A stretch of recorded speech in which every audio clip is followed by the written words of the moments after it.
G'day there, podcaster. This episode, of course, we do obscure celebrity connections. We also launch a new segment, which I'm a big fan of. It's called The Impossible Phoner, so hope you enjoy. Y'all ready for this? Here we go! Live across Australia. I can sort of feel this one getting played back to us in a boardroom. Yeah, boy. Ben, Liam and Belle's Late Drive. On Nova. I always like it more doing a radio show when you throw something out there and you're like, no one's going to call for this. And then you just get like one call. And that's what we want to do. We got a new segment and we're calling it The Impossible Phoner. Your mission, should you choose to accept it, is to call us on 13-24-10 for... Have you been shot? So if you've been shot, obviously not, that wouldn't have been a happy time in your life, but if you've been shot, 13 24 10, we would like to hear from you. Now, we understand that's pretty rare. We're lucky we live in a country where that sort of stuff doesn't happen too often. Yes. That being said, got a few questions. It's happened to you. You know what I mean? My dad's been shot. Oh. We'll get him to call. If he calls, if he's listening tonight and he calls, we'll take that call. Can I ask you? Yeah. I mean, it might cut his lunch, but how did he... So he was, so we grew up on a farm, and so the local dairy farm, if there's ever a sick cow, and we had greyhounds, so he would go and put the sick cow down, and then we'd feed it to the greyhounds. So he went to Very go... country of him. Very country. So he went to go put the cow down with the rifle, and then, long story short, the cow, like, moved its head at the last second, and his hand was, like, behind its ear, and it got him in the thumb. So it's not like a gnarly, like, when you think shot, you think, like, in the body, whoa. Yeah, I mean, he's still... In the Yeah, but hand. he's still being shot. He knows what it feels Yeah, like. yeah. So does he have an injury there still, or is No, it it kind of, like, destroyed his hand, and then, like, you're going to have to go to rehab, and he's like, I'm not doing that. And I think it's good now. Like, it does work. Yeah. It works. Once again, very country of him. No, you're really going to need it. You might never be able to use that again. Warwick joins us now. Warwick, you've been shot. Well, not with a bullet, but I was helping my mate with a project last year, and using his nail gun, I shot a nail straight through a bit of timber into my hand, which was behind it. So that was lovely. That was a lovely experience. Yeah, I mean, it's good. I feel like if we're doing this impossible phoner and we make the intro, it does need to be a bullet, I think. I agree, Liam. It's got to be a bullet. Warwick, we appreciate you calling. Thank you very much. 13 24 10. That is our number. This is the Impossible Phoner. Your mission, should you choose to accept it, is to call us on 13-24-10 for... Have you been shot? We're doing the Impossible Phoner, and I'm very excited because someone has called John in Sydney. Have you been shot? Yes, I have. Oh, no. I was 12 years old by my own BB gun, right in the behind. Oh, no, look, yeah. John, thanks for your call. I did specify it needs to be a bullet. Then again, you could argue that, like, a little metal pellet is a bullet. Not a pellet, Ben! Yeah. A bullet. Yeah, I agree. Andrew joins us now from Melbourne. Have you been shot? Yes, guys, I have been shot. Tell us about it. Where was it? We're out camping, me and a few mates, and we had air rifles, which we probably shouldn't have had. Yeah. And we were mucking around. I was crouching down in front of my mate, and I stood up just at the wrong time, and he shot me in the back of the head. Ooh. Oh, my gosh. Andrew, how did you survive? Oh, they're just the little, I don't know if you know what the air rifles are. It's an air rifle. Yeah, it's not quite. Is that not a gun? No, mate. And, What's an air rifle? well, you know when you go to the Royal Show and you shoot the things off, like the carnival? Yeah. Yeah. It's Yeah, just it's not an a air real. rifle. It's not a, yeah. Oh. And look, and yes, I said bullet, not pellet. I didn't think I'd have to specify gunpowder, not air, but obviously I do. David in Melbourne, have you been shot? Yes, I have. Was it by a bullet? By a shotgun. Whoa. Oh. What happened, David? My brother and I were having an argument, and he picked up the shotgun, and I said, "You won't shoot me," and he did. What a bugger! and where did he shoot you with a shotgun, Dave? Because that's not normally one you're walking away from. I was about 60 metres away from him, and he shot me in the face. Whoa. Oh. Are you still on speaking terms with your brother? Yeah. That's just boys being boys. You know, sometimes your brother gives you the shits and you just shoot him in the face with a shotgun. But that's no need to not see each other at Christmas. I mean, what would Mum think? Come on. Thank you, David. We appreciate that. Oh, man, this is incredible. The impossible phoner wasn't so impossible. I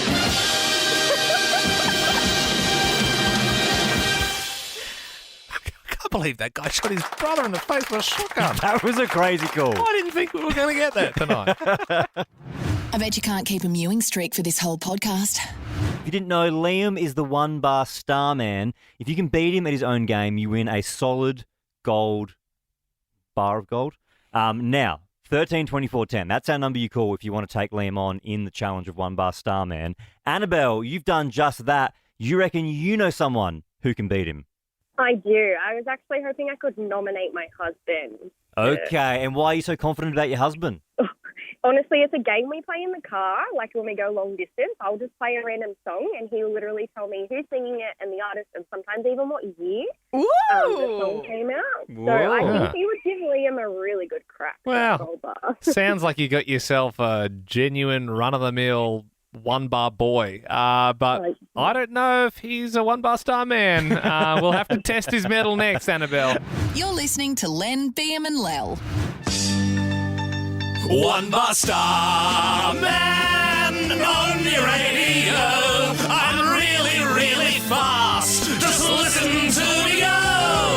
Yes, that's right. Liam is the one-bar star man. He can tell you the name of a song and the artist just by hearing the very first bar of the song. Now, if you can beat him at his own game, you do win a bar of gold. 13 24 10 is our number. Give us a buzz if you want to play.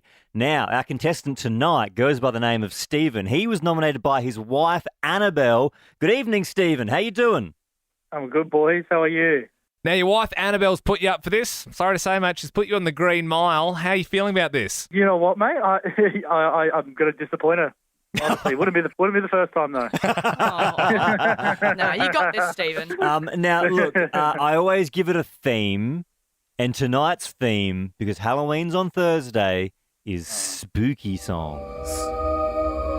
Now, you're going to have 30 seconds on the clock, Stephen, then Liam's going to have 30 seconds on the clock. Now, to make it fair, so Liam doesn't hear the songs before you hear them, Stephen, Liam, you have to leave the room, okay? All the best, Stephen. I mean, obviously don't do too well, but good luck. All right, Liam has left the room. Thanks, I've got 30 seconds on the clock. And, Stephen, remember that if you don't know it and you're stuck on it, you can pass, okay?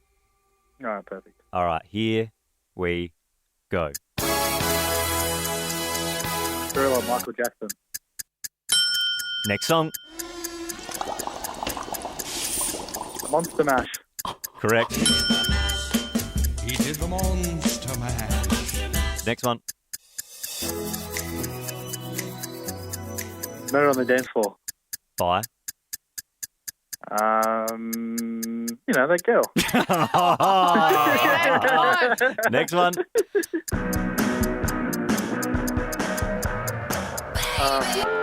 Oh, that's time.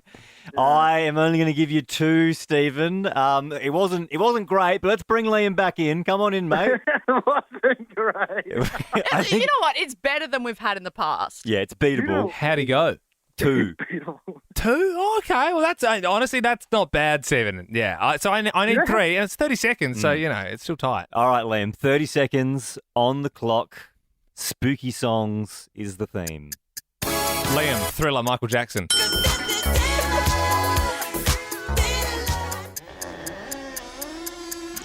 Liam, Monster Mash. By? Boris something? Boris? No. It's Bobby Pickett. Next one. Liam, Murder on the Dance Floor, Sophie Ellis-Bextor. Correct.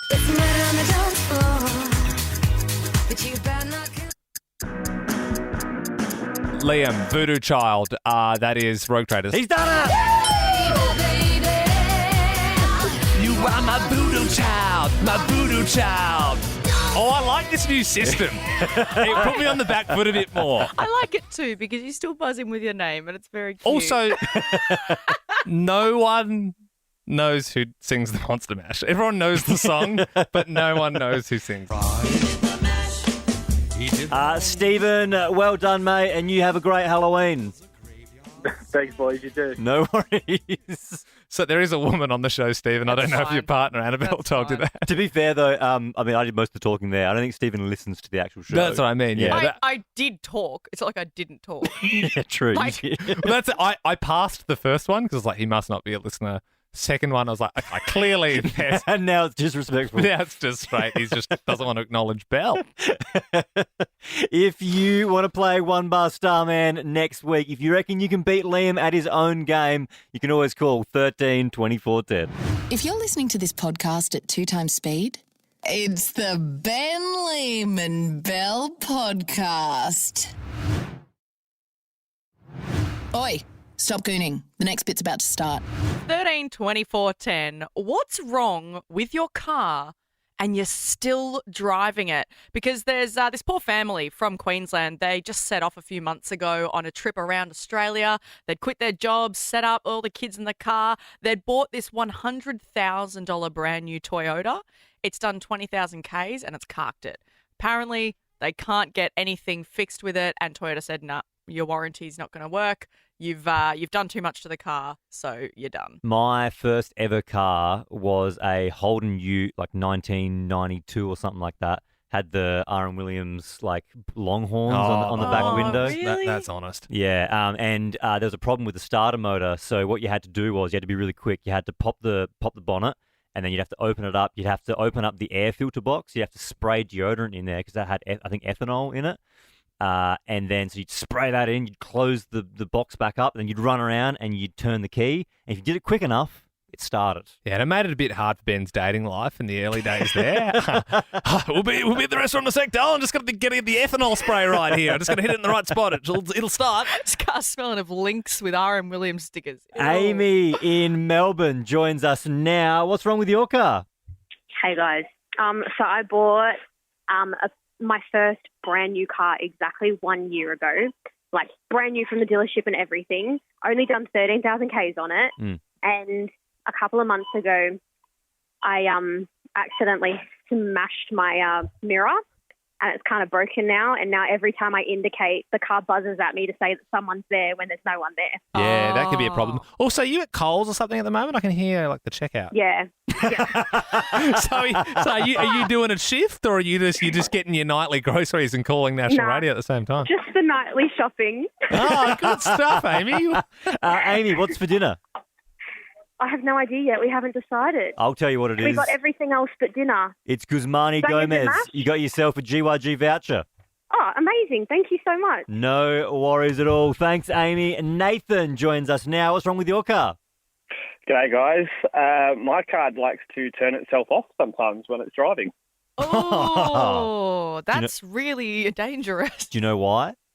Oh, I've got no idea. I think it overheats. So on the hot days, you need to have a conversation with it before you get in and ask it to not kill you today. But yeah, I was just driving down Golden Grove one day in the 5125 and it just switched off. Power brakes, everything, you know. Gee whiz, I didn't realise we had a caller from the 5125, my hood, bigging it up for the Sunnybrook Massive. You know, funny you say that, because on the Golden Way once, Nathan, I was driving without a fan belt for a week and my engine melted. Twins. Yeah, it's sort of the same. 13 24 10. What's wrong with your car and you're still driving it? David in Melbourne, what's wrong with your car? I've got, some oil leaks. Every time I pull up to the lights and it's been a bit warm, the car's been running for a little bit, the oil leaks on somewhere on the motor. It looks like my car's on fire. The smoke sort of slowly comes out from underneath the engine bay and people sort of look at me and go, mate, your car's got some problems there. Yeah, you know what? You could also look at it in another way. It's like, like Tokyo Drift. It's like an effect. Like they have the neons and the smoke sort of coming out of it. Thanks, David. Selena in Melbourne, what's wrong with your car? So we leave our car parked on the street at night, and they've taken the side, like we usually get break-ins a lot in the car. So they've taken the locks on the back seats, so now the front seats don't actually lock as well. They've even taken the surround system, the stereo, the hand, not sure what they're even called, the things that you open the car with. The door handles? The handles? Oh, yeah, the door handle, the rest that you put your elbow on, they've taken that as well. As I mean, who are these people? Just steal the car like a normal person. They're like, oh, I know what we'll do. We'll take it piece by piece, and then they won't notice that the car's missing. Oh, Selena, I'm so sorry. You got a completely gutted car. Marissa joins us. What's wrong with your car? My car stinks of, I can't say it on, it stinks of shit. Oh, no, you went for it. Yeah. You went for it. Why is that? I don't know. Someone said to me it could be a catalytic converter that needs to be bashed out or something, but you have to drive with the windows down because it reeks of manure. It could be that, or someone could have shit in your car at some point. There's also that. Jaws in Sydney, what's wrong with your vehicle? A bit of a different one. My brother thought it'd be funny in peak summer heat to do a penis on the front bonnet in sunscreen foam. The only issue was because it was peak summer, the sunscreen worked too well, and when we washed it off, there was an indented, painted-on penis. Now, we've forever got that tag on the front bonnet. Wow. And to think the sun was that strong that your car needed sunscreen that day. You know what I mean? Joss, thank you very much. It's the Liam, Ben and Bell podcast. Liam owes me $50 for saying that.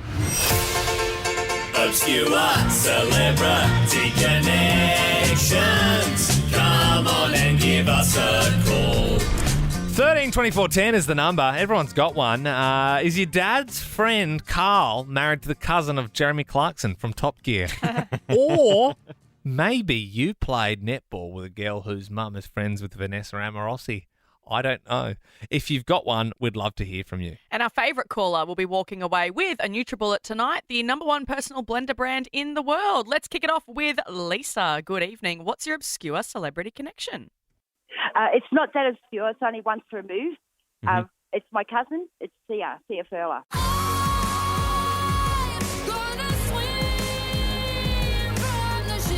But we've never met. I mean, it was so promising. I'm like, oh my God, that's crazy. Your cousin's here, but you were quick to let us know that you've never met. Marika, what's your obscure celebrity connection? My husband was the body double for Halle Berry in a diving movie. Hang on. No, I mean, so it's really cool that your husband is like a body double. And, you straight away you're like, wow, body double, Hollywood. Is it The Rock? Is it Jason Statham? Halle Berry. I've still got her prosthetic boobs in my house. So hang on.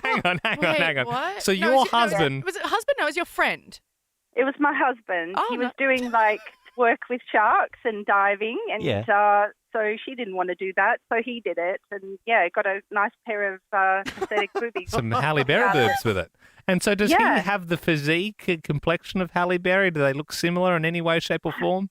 Well, he's tall and long, but he's got a pretty good beard, so I don't know how they managed to hide that in the film. I mean, he doesn't have the same beard. Yeah, you think if they're having to CGI the beard off, they've gone to so much work, they could probably just sort of find someone who looks a little bit like her to do that. I mean, that's one of the most crazy ones we've had. I love that. That is absolutely wild. Thank you very much for sharing. Nicola in Melbourne, your obscure celebrity connection. One of the children that I tutor, their mum works at the doctor's surgery that Miranda Kerr attends. Oh, wow. That's pretty dang cool.